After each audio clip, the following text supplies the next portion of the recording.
In this video, I will dissect the interview of Mr. KHALIDI, professor at Columbia University. I will show how the Palestinian people are suffering the curses of Deuteronomy 28. I will present facts that show that some Palestinians, not all, but some, are Israelites, and I will prove this through the curses the Israelites suffered from Deuteronomy 28. Ask yourself, is it possible some of the Palestinians are Israelites who were dispersed to all nations in the four corners of the earth? I will prove the affirmative through my biblical breakdown. Y'all gonna learn today. Let's go. No one can do it better. First, you guys, I need to define some terms for this lessons. This will be explosive. So as you see here, I've got the axis of evil. We've heard this term before, the axis of evil thrown around. I'm going to introduce you to my axis of evil. And a lot of these, the Israelites suffered throughout history and are still suffering. And they're in the order of how disgusting and despicable and how devious and painful and horrific they are. So starting with slavery, which is number one, the ownership of a person as property, especially in regards to their labor. Slavery typically involves a compulsory work with the slave's location of work and residence dictated by the party that holds them in bondage. As many of us know, this happened to the Israelites. Actually, all of these happened to the Israelites in different degrees, but slavery is the most famous one that we know. This happened to the so-called African Americans, as well as the so-called Latinos, in whom are the Israelites, as well as our brothers and sisters who are throughout the four corners of the earth. So slavery is the first one, the most evil. The second one is colonization. This term is referred to a lot with the Latinos, even though they also suffered slavery under the so-called colonization. Colonization means the action or process of settling among and establishing control over the indigenous people of an area. And the natives were the indigenous people in the Americas and throughout other parts of the world, as we know, and they were so-called colonized, whereas control was brought over them by another people, a settling of those people, so-called settling of the indigenous people. Next, we have occupation, and for this lesson, since we're going to be looking at the Palestinians, and I see them, and in my studies, I have found that there are Israelites amongst the Palestinian people. I need to do a lesson on the Palestinian people so that you guys can see how they are also Israelites among them. Now remember, as a caveat, all Palestinians are not Israelites, just as so-called all African Americans are not Israelites, just as all Latinos are not Israelites. I'm not saying anything in a full and comprehensive state, but I am saying, and I have seen throughout my research, that there are Palestinians who are the bloodlines of the 12 tribes of Israel. So, occupation, the action, state, or period of occupying or being occupied by a military force. This is what the Palestinian people are suffering at the hands of the Israelis, whom are the Khazars, or also the Ashkenazis, as it says in Genesis 10:6. And then lastly, we will look at apartheid. Apartheid was suffered by a lot of the Israelites who were in Africa. Remember, we ran into Africa when we were escaping persecution. We often hid in Africa amongst the Hamites because of the color of our skin.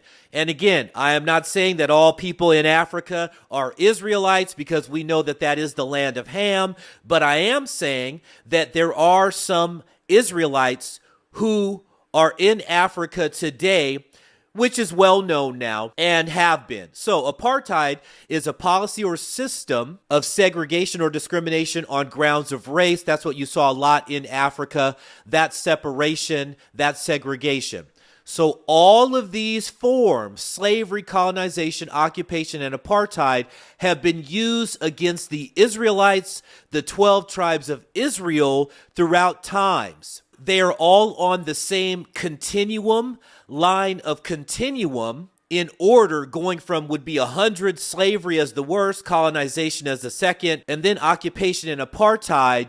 They're a toss-up between which one is worse, but they're all a means of being used against the Israelites, which were the curses from Deuteronomy 28. I will also be bringing out the curses of Deuteronomy 28 and showing you how they fit what has been going on with the Palestinian people. Also, for your knowledge, the word Palestinian is a byword and a proverb, okay? Just as we suffer bywords and proverbs, how we call ourselves Latinos, African Americans, Dominicans, whatever. All of these are bywords and proverbs.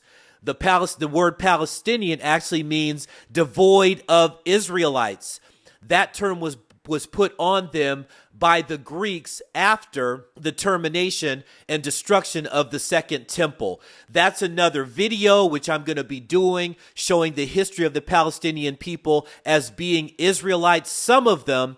But here, I'm going to prove without a shadow of a doubt, through the curses of Deuteronomy 28, which are on the children of Israel as markers forever on the children of Israel. On to the interview of Rashid Khalidi, who is a professor at Columbia University and a specialist and expert on the Israeli-Palestinian dichotomy. Let's go. Professor Rashid Khalidi, why don't we begin with you? Can you talk about this escalation of violence? Go back to Thursday, what happened in Jenin. Of course, I know you can go back further, and then take it from there. Well, there's been a wave of Israeli military attacks in the West Bank, largely focused on Jenin, but also including Nablus and other localities all over the West Bank. Last year saw the highest number of fatalities in the West Bank in over 15 years. And this year, that record looks to be broken. We have over 30 people killed in the West Bank, about half of them women, children, and other civilians, and some of them armed militants. So this is part of an escalation that's been going on even before this new extreme Israeli government took office, and I think it reflects the intensity of the colonization and more intense Israeli control that's being exerted over the West Bank and occupied Arab East Jerusalem. It's the response of people to an absolutely intolerable situation, the violence that we're seeing, and then the Israeli government responds with further home demolitions. Settlers respond with further attacks on Palestinian lives and property. So we are seeing a situation that has been growing in intensity and in which the Israeli process of taking over, stealing land, taking it over for exclusive use by settlers, has pushed the Palestinians very close to the brink. Where this is going to go, nobody can say. But the pressure that's being put on and the absence of any reaction from the international community, the Arab world, is terrifying, because nothing seems to be able to stop what this move to completely incorporate the entirety of the occupied territories into Israel.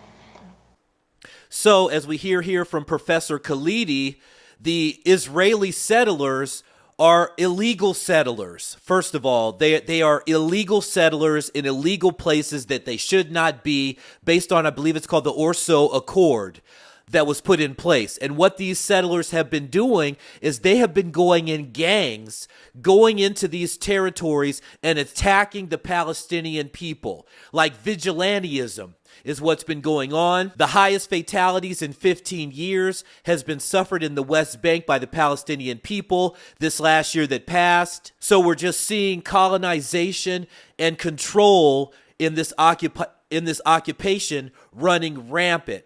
And whenever the Palestinian people respond to protect themselves, to fight for themselves, to fight for their land, to fight for their rights, they're called terrorists. We don't play that over here. We don't play that double talk. We're nobody's follower. We're going to bring you guys the truth as it is. These Israeli settlers are stealing the lands of the Palestinians. And as usual, these weak world leaders bring no response. They do not come to the aid of the Palestinian people. And leadership, as a leader, you have to make the tough decisions. These leaders that we have now in the world, these presidents, especially amongst these Western countries, are not leaders. They abscond from their responsibilities. That's what they do time and time again. They lack leadership from A to Z. They present no leadership. Let me now show you how the Palestinian people are suffering curses of Deuteronomy 28, which are markers on the children of Israel forever. Because remember, we lost our identity. Remember, that's why we're now just coming back into the knowledge of who we are at the end of days, because that was prophesied. So as you see here, we are in Deuteronomy 28. Let's go with my first verse, verse 16. Cursed shalt thou be in the city, and cursed shalt thou be in the field. I bring this out because obviously the Palestinians, and I'm using this to show for the Palestinians this time, the Palestinians are cursed in the city. They're not just cursed in the city, they're being killed in the city. They're being trampled in the city. Their land is being taken away from them in the city. So I wanted to bring out that first verse. Now let's move to verse 33 of Deuteronomy 28. The fruit of thy land and all thy labor shall a nation which thou knowest not eat up, and thou shalt be only oppressed and crushed always. There's a typo there. It should be always. You see that all of their labor, their land, another nation is taking it and is eating it up.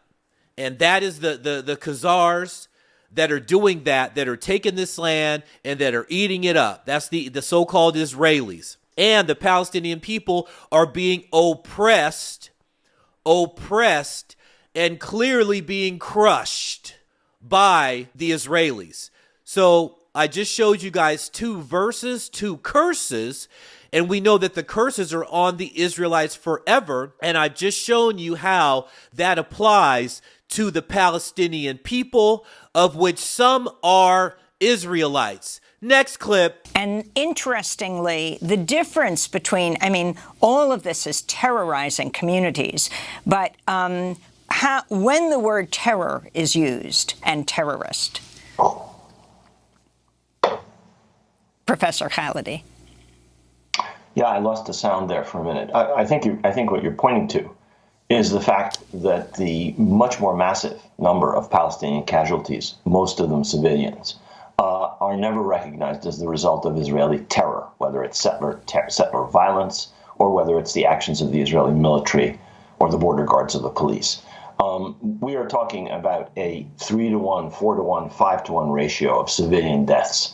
Many, many more Palestinians killed. We're only told that what the Palestinians do is quote-unquote terror. What the Israeli government does is in service of quote-unquote security. And again, this term security is one that is used as a bludgeon by Israel to justify not just the murder of civilians, not just attacks on localities like the Jenin refugee camp or the town of Jenin or the city of Nablus, but to justify the continued expropriation, theft of Palestinian land for the building of new Israeli settlements.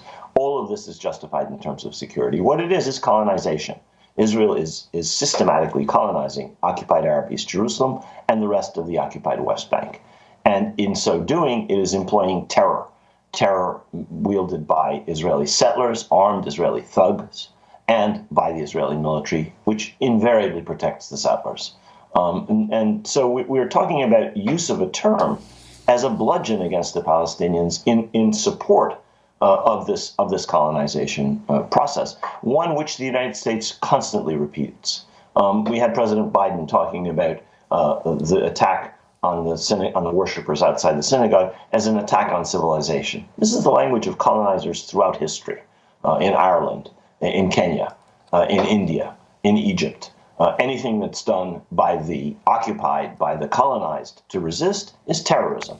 What the state does is legal violence. And that's the way in which this is always being framed by Israel and by its supporters in the United States, including the U.S. government under President Biden.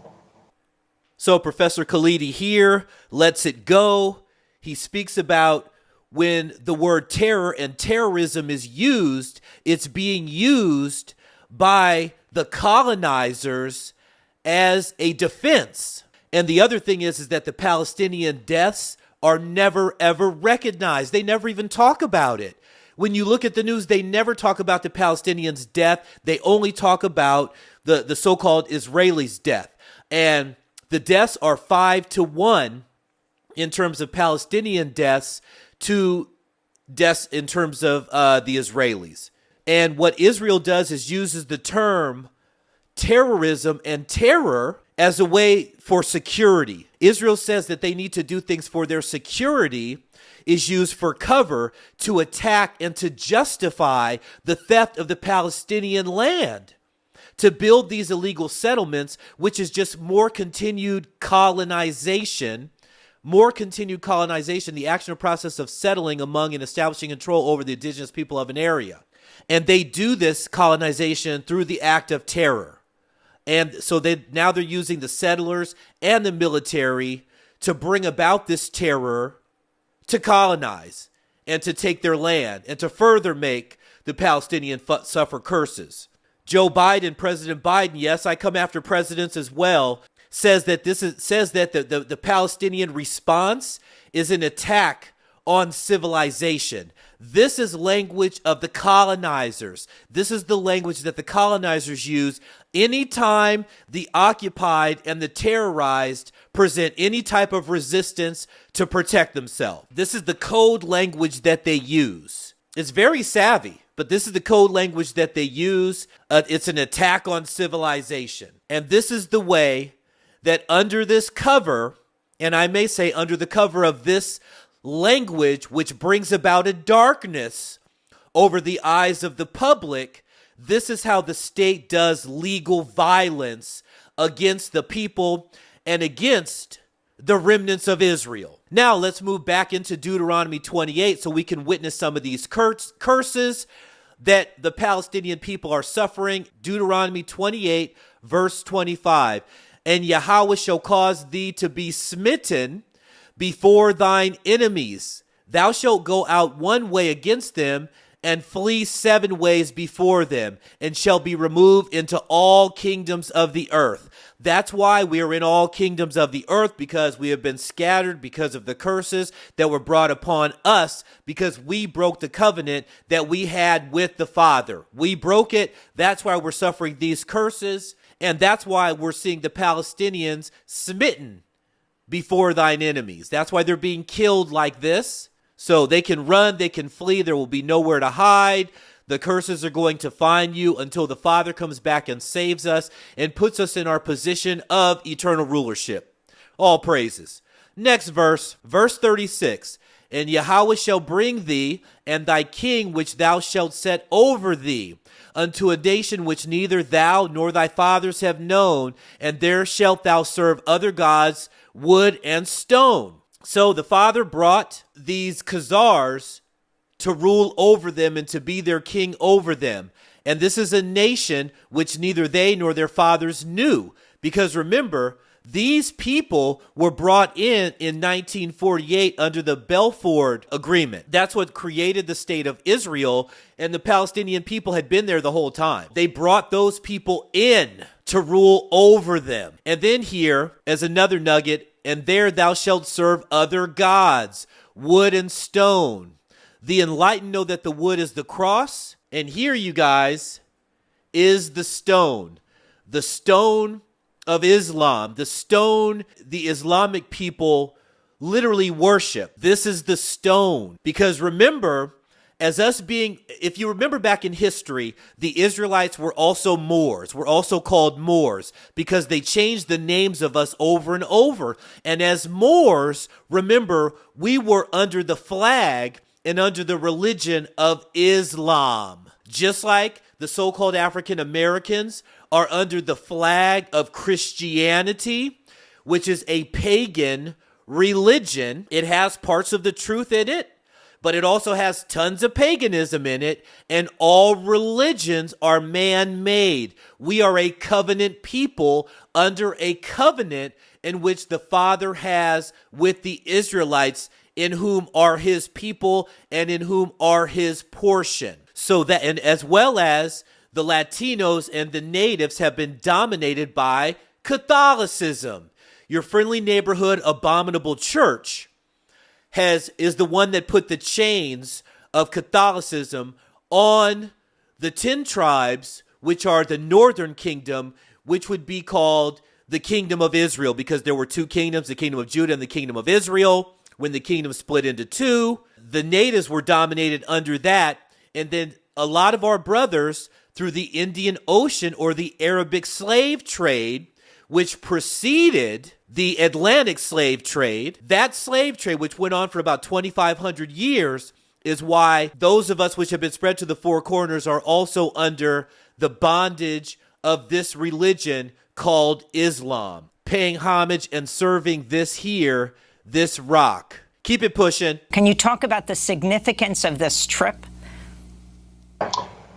Well, Blinken is coming to pump more formaldehyde into the decaying corpse of the so-called two-state solution. This is, and also to continue the maintenance of the status quo, which seems to be the objective of every American administration, to allow Israel to continue to do whatever it does to the Palestinians, while occasionally poo-pooing certain excesses. There's been very little change from the time that the Biden administration came into office in the core policies of the U.S. government, whether that had to do with arming Israel to continue its occupation and colonization of Palestinian land to the tune of $3.8 billion every year in military sales and military aid to Israel. Or endorsement of the Trump administration's movement of the U.S. embassy to Jerusalem, and recognition of Jerusalem as Israel's capital, or recognition of the annexation by Israel, illegal annexation by Israel of the occupied Golan Heights. None of these Trump-era policies have been changed. And Blinken's long-planned trip is essentially intended to further American policies, which also include normalization between a state that is systematically brutalizing Arabs with other Arab governments, most of them undemocratic and unrepresentative of popular feeling in the Arab world, which is intensely pro-Palestinian. So Blinken's stated objectives are to maintain the status quo and to push this normalization process. So quickly, you guys, I want to tell you guys to go watch this video. Hamas infiltrates Israel by air, land, and sea. Israel declares war on Palestine. I've got some incredible footage there and analysis that you don't want to miss. Please go watch this video. And especially if you like interviews, please watch this. Israeli journalist risks life, tells truth about Israeli occupation of Palestine. You got to see this video. A third video here, Hamas takes 14 settlements from Israel. This is major. You can find all of these on my channel. Please go to my channel, Crown Prince Media. Please subscribe, and please like the videos and leave a comment. Now, they were talking about a trip Blinken recently had. His job is obviously just to continue the status quo. No shred of leadership anywhere. No dissent from within him to bring about a truth. Nothing but a puppet. And he allows the Ish people to continue to kill the Palestinians. And we have seen no change in these policies from the Trump administration to the Biden administration. That's why the Democrat and the Republican are false choices. They're different sides of the same coin. It's a false choice. It's all still the rulership of Edom. It's all still the nation of Edom who is ruling that you're voting for one way or the other. You can't avoid it. I'm waiting for my rulership to be brought in by the return of Christ. And Blinken, he just allows the colonization to continue. He actually pushes it forward. And remember, the United States gives $3.8 billion in aid to Israel every single year for military purposes and for the like. And then so they have this huge army that's going to fight these fierce Palestinians. Remember, 80% of the Palestinians are refugees who have been scattered, like the scriptures say. And 56% of the Palestinians are unemployed. And also, this is a huge statistic, 50% of the Palestinians are under the age of 18. These people have grown up under occupation. They have grown up under persecution. They have seen many of their relatives killed. That's the reason why they're so willing to give their lives for freedom. So the illegal annexation of the Golan Heights and other parts inside of Israel that were the Palestinians' land and moving the capital to Jerusalem is just a continuation and pushing of the normalization of the occupation and literal torture of these Palestinian people. And as I say, of some whom are Israelites. Now let's return back to Deuteronomy 28 so I can continue this point. Let's go to verse 33. The fruit of thy land and all thy labor shall a nation which thou knowest not, eat up, and thou shalt be only oppressed and crushed. If that doesn't define what's happening to the Palestinian people, I don't know what does. I don't know what planet you're on. These people are being highly oppressed and clearly being crushed. And this is a nation that they know us not. As I said before, they were brought in under the 1948 Balfour Agreement. They brought them into that land and they started oppressing the people who had been living in that land. And as you see, the reason why you see the United States so much involved is because of this verse, Psalms 83:5. For they have consulted together with one consent. They are confederate against thee. So all of these nations are working together for the destruction of the Israelites. They all know who we are. They all know what they're doing, and they are all confederate together to bring about this destruction of the Israelites. Rest assured, every deed is being recorded, and they will all be accounted for eternity within eternity. Keep it pushing. And can you also talk about what's happening right now to the Palestinian gunman's home? This whole idea of collective punishment, they are sealing it off. Explain what takes place. Well, what Israel does is to systematically punish not just the perpetrators of attacks, but sometimes the extended families of perpetrators of attacks.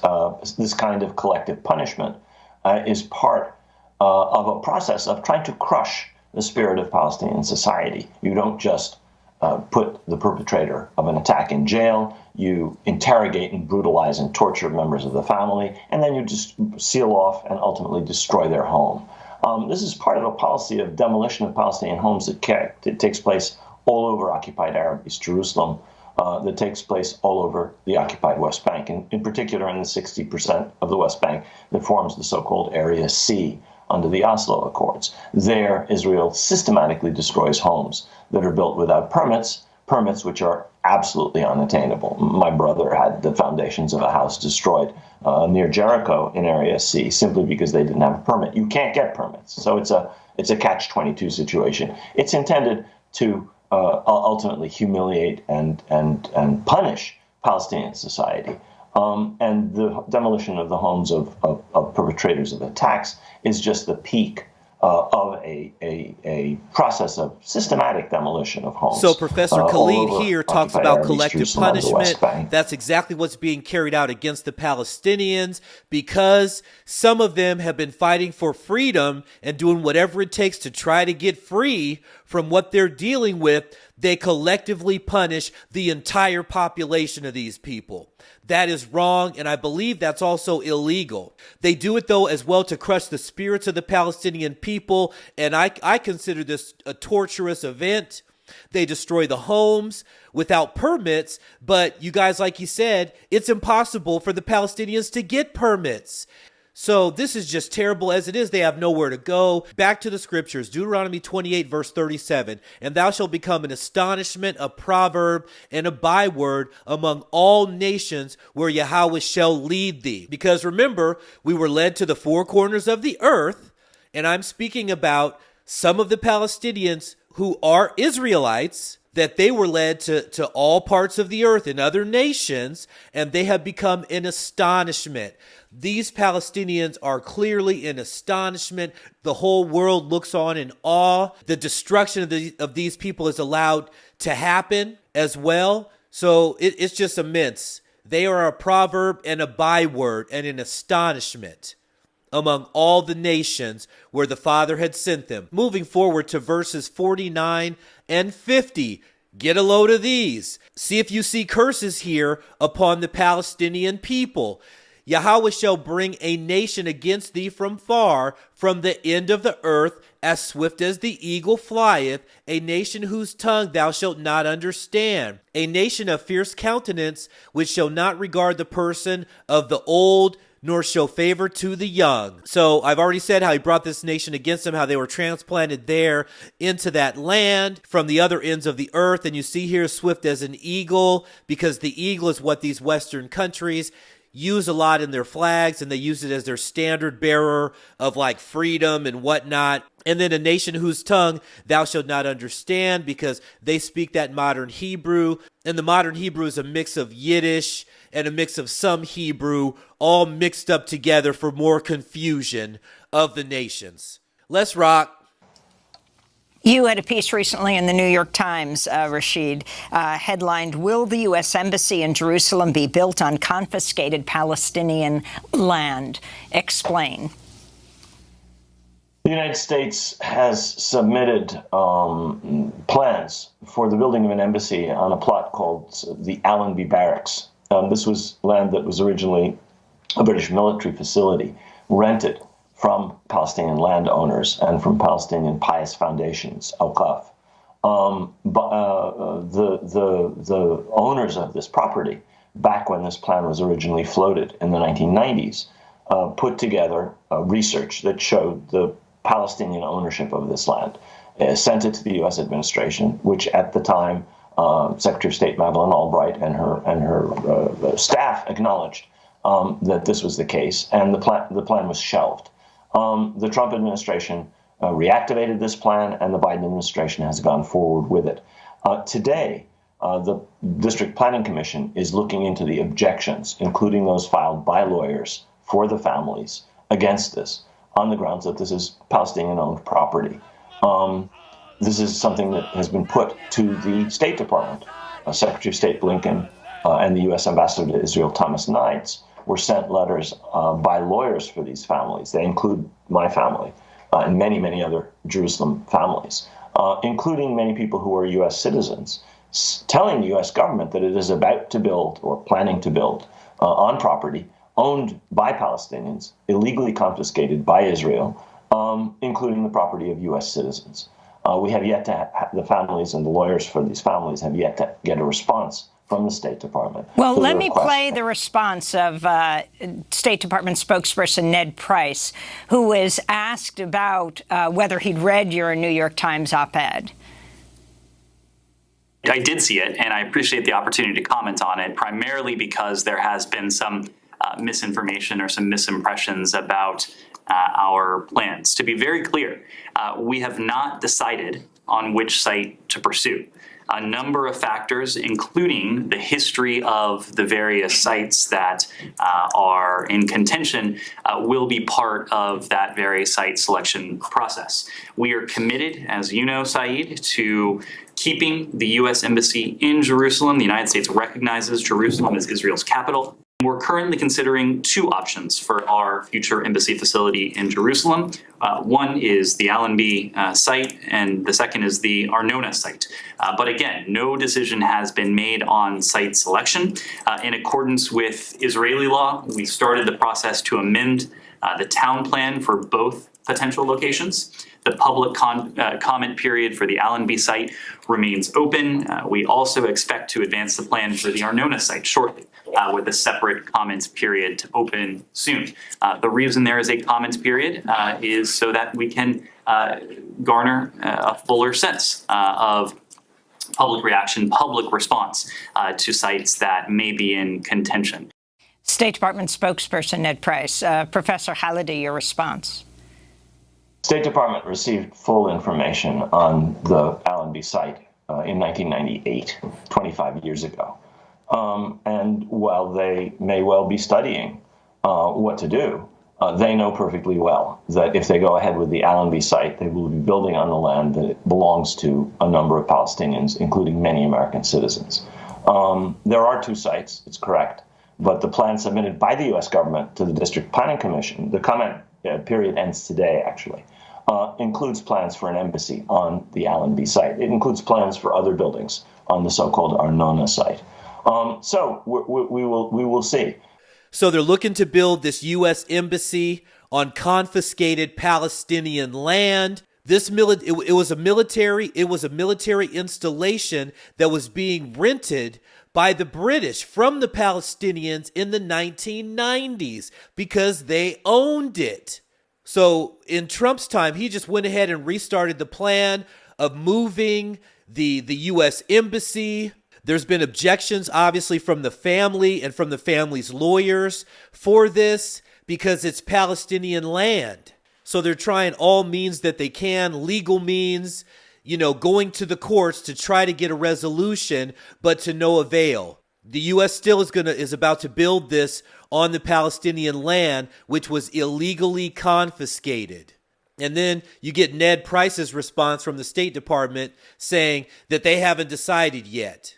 Very, very weak, very lack of honor that Ned Price speaks out there. He just continues the normalization of the theft of the land and maltreatment of the Palestinian people.